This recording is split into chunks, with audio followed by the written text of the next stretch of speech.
Part 2 of the Magic Finger. A nest, they said. Can we do that? We must do it, said Mr. Gregg. We've got to have somewhere to sleep. Follow me. They flew off to a tall tree, and right at the top of it, Mr. Gregg chose a place to place the nest.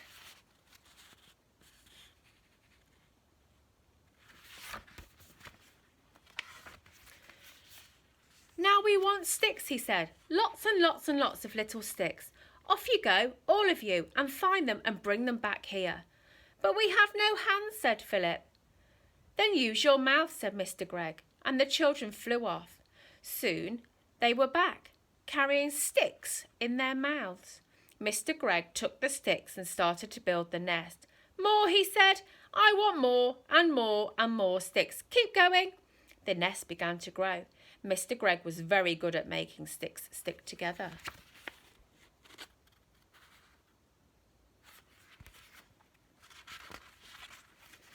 After a while he said, that's enough sticks now. I want leaves and feathers and things like that to go inside and make it nice and soft.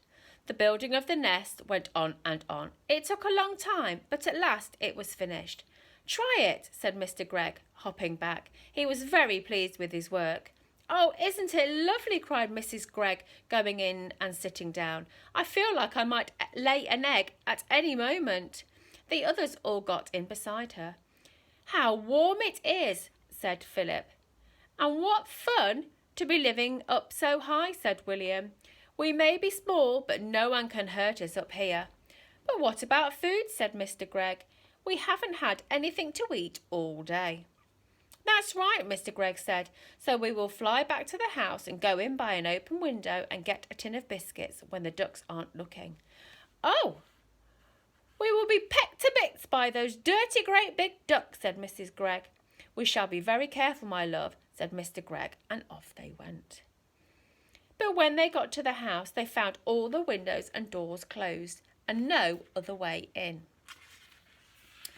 Just look at these beastly ducks cooking in my kitchen, said Mrs. Gregg as she flew past the window. How dare she? And look at that one holding my lovely gun, shouted Mr. Gregg. One of them's lying in my bed, yelled William, looking up at the top window. And one of them is playing with my electric train set, said Philip. Oh dear, said Mrs. Gregg. They have taken over our whole house. We shall never get it back. And what are we going to eat?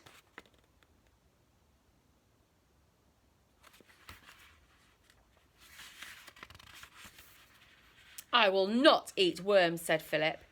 I would rather die. Or slugs, said William. Mrs. Gregg took the two boys back under her wings and hugged them. Don't worry, she said. I can mince it all up very fine. You won't even know the difference. Lovely slug burgers. Delicious worm burgers. Oh, no, said William. Never, said Philip. Disgusting, said Mr. Gregg.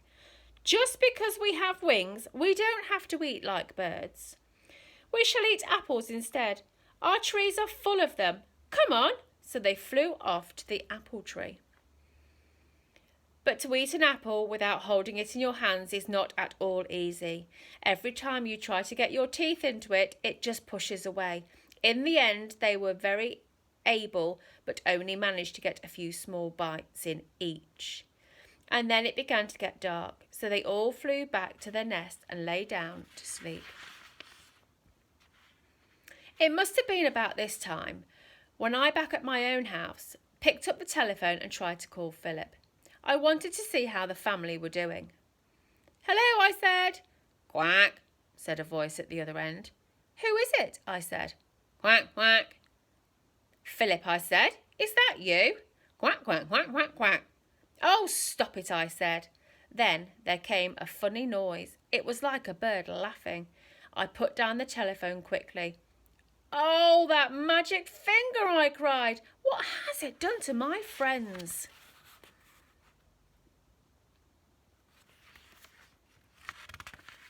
That night, while Mr. and Mrs. Gregg and Philip and William were trying to get some sleep up in the high nest, a great wind began to blow. The tree rocked from side to side, and everyone, even Mr. Gregg, was afraid that the nest would fall down. Then came the rain. It rained and rained, and the water ran into the nest, and they all got as wet as could be. Oh no, it was a really bad night. At last the morning came, and with it the warm sun. "Well," said Mrs. Gregg, "thank goodness that's over. I never want to sleep in a nest again." She got up and looked over the side. "Oh!" she cried. "Look down there!" "What is it, my love?" said Mr. Gregg. He stood up and peered over the side. He got the surprise of his life. On the ground below them stood the 4 enormous ducks as tall as men, and 3 of them were holding guns in their hands. One of them was Mr. Gregg's gun, one was Philip's gun, and one was William's gun. The guns were all pointed right up at the nest.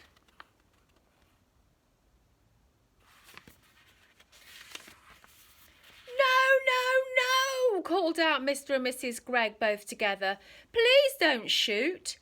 Please, please don't shoot." "Why not?" said one of the ducks. It was the one who wasn't holding a gun, who was always shooting at us. "Oh, but that's not the same," said Mr. Gregg. "We are allowed to shoot ducks."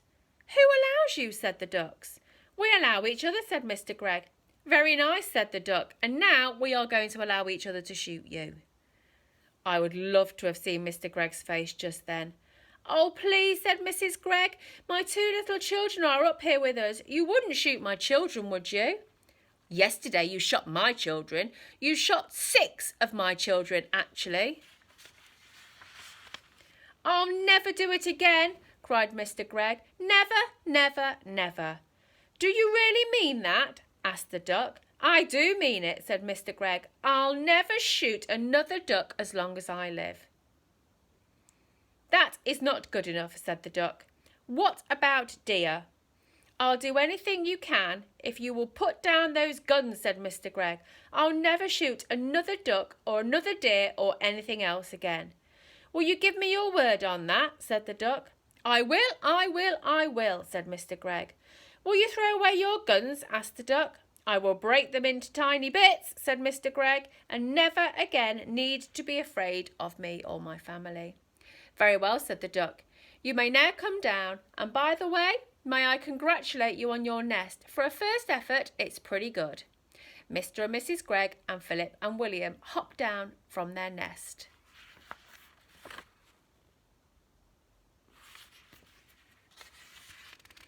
Then all at once, everything went black before their eyes and they couldn't see. At the same time, a funny feeling came over them and they heard the great wind blowing in their ears.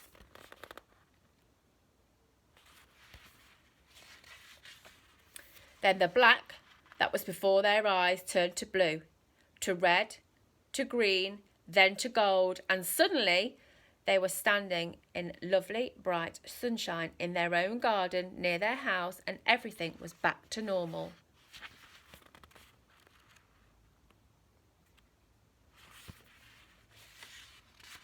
"Our wings have gone," said Mr. Gregg, "and our arms have come back.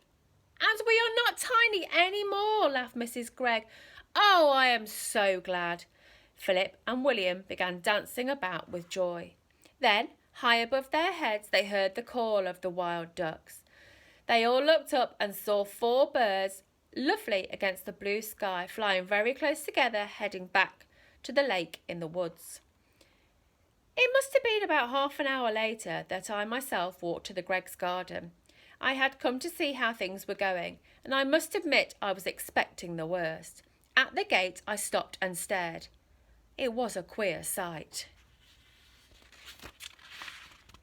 In one corner, Mr. Gregg was smashing all 3 guns into tiny pieces with a huge hammer. In another corner, Mrs. Gregg was placing beautiful flowers upon 16 little mounds of soil, which I later learned were the graves of the ducks that had been shot the day before.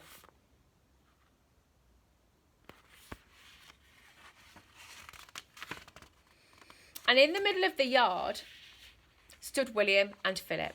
They had a sack of their father's best barley beside them. They were surrounded by ducks, doves, pigeons, sparrows, robins, larks, and many other kinds that I did not know, and the birds were eating the barley that the boys had scattered by the handful.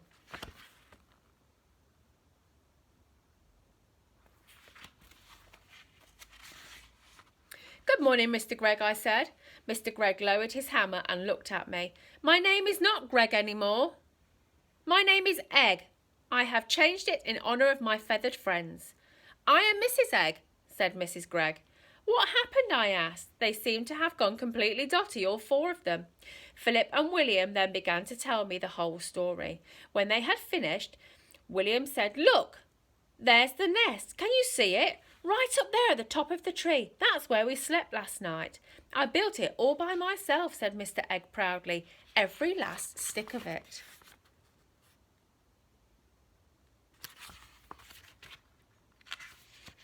If you don't believe us, Mrs. Egg said, go into the house and look in the bathroom. It's a real mess. They filled the tub up right to the brim, Philip said. They must have been swimming around in it all night. There are feathers everywhere. Ducks like water, Mr. Egg said. I'm glad they had a good time. Just then, from somewhere over by the lake, there came a loud bang. Someone's shooting, I cried. That'll be Jim Cooper, Mr. Egg said. Him and those three boys, they're shooting mad. Those Coopers, the whole family. Suddenly, I started to see red. Then I got hot all over. Then the tip of my finger began to tingle most terribly, and I could feel the power building up and up inside me. I turned and started running towards the lake as fast as I could. Hey! Shouted Mr. Egg. What's up? Where are you going? To find the Coopers, I called back. But why? You wait and see, I said. They'll be nesting in the trees tonight. Every one of them. And that's the end of the magic finger. I hope you enjoyed that. Stay safe and I'll speak to you soon. Bye-bye.